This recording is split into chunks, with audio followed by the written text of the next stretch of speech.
Oh boy, where do I begin? Hello guys, today we're gonna review a new game that's called Indiana Jones and the Great Circle.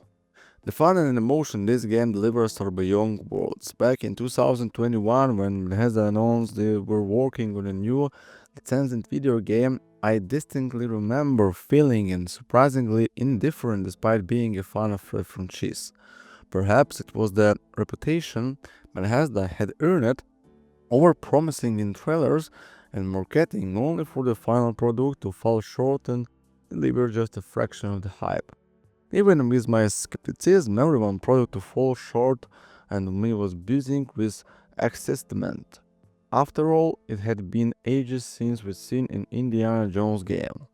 The last one I recall were the Lego adaptation. Fun and charming but hardly groundbreaking or buzzworthy. Fast forward 3 years and my feelings about this game have done a complete 180. Early gameplay footage and detailed visual completely won me over, and the cherry on top, learning that no one other than Machine Games, the team behind the Wolfenstein series, was leading development. Add to the use of the renowned Doom engine, and it's safe to say my skepticism turned into full-blown anticipation. I am confidently the most people are familiar with Indiana Jones, whether saw the movies or pop culture. Whether it's the iconic Federal Whip or the unforgettable the music, Indiana Jones represent the epitome of action-packed globe-trotting adventures. The Great Circle captures that essence that translates its beautiful into a gaming experience with action-packed journey. Fighting enemies, solving puzzles, stealing artifacts, exploring far off places, learning about new culture, and of course, plenty of punching and shooting. From the moment you start playing, it feels like you stepped into one of the film. The game also draws heavy inspiration from other popular titles in the market, blending those influences seamlessly into what I can only describe as an immersive sim done right. Each road in the game is open for exploration after the initial story introducing, so certain areas remain locked until a specific story point. While the main story is linear, the secondary objectives add fun and curiosity with thoughtfully crafted mini narratives that enrich the franchise lore. The main and side areas are impressively dense, offering multiplied pathways to achieve your goal.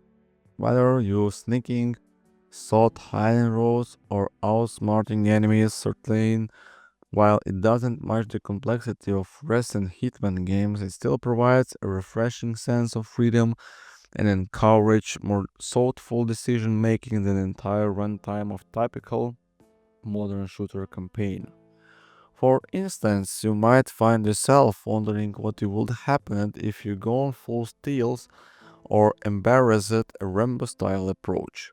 It's true, machine games fashion, even the simplest puzzle can occasionally become intricate enough to make you stop and think. For a more immersive and engaging experience, I highly recommend turning off the option to highlight incredible object. It's far more satisfying to explore and figure things out on your own rather than relying on a white outline to indicate where to interact. However, one area where the game falls slightly short is in creating a sense of risk or danger with its puzzles. For example, you rarely encounter situations where you need to trigger a trap or risk pulling the wrong lever to process. Combat offers plenty of options, but the first thing you know is that Indy isn't Lara Croft or Nathan Drake. He's more of punch and run kind of gay that is gangslayer. If you try to go in guns blazing, be ready to die quickly as enemies can take you down in just 4 or 5 shoots. One aspect I really enjoyed was the travels and how the game handles navigation. Using your book to guide you, flipping thought it page to track previous next mission, view collecting from each adventure and organized capture photo with detailed description, it feels far more engaging than the typical approach of opening an inventory in a separate menu that pause the game. So, thank you for watching, guys, and hope you see you later, my friends. Goodbye.